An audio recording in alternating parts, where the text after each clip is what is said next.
لا يجتمع سماع الغنى مع حياة القلب قط، ولا تزعلون علي، ولا يجتمع حتى مع الشيلات التالية هذه لأنها من أنواع الغنى. قناة عبد الرحمن الدعوية.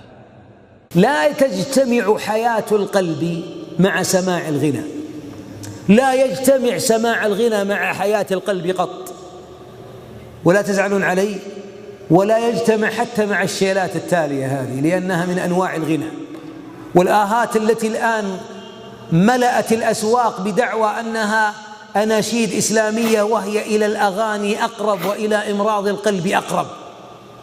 آهات وأنين وأصوات بشرية ومؤثرات صوتية وإيقاعات يسمونها بشرية، المحصلة أنها تؤثر كتأثير الموسيقى في القلب، وهي من الخضوع ومما يمرض القلب. فمن أراد لقلبه الحياة فلا يسمع إلا كلام الرحمن.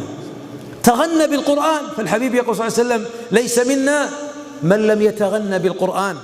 إذا كنت تريد أن تنتشي فعندك القرآن، رتله حتى يلين قلبك ويقشعر جلدك وترتقي بالقرآن. اقرأ وارتقي.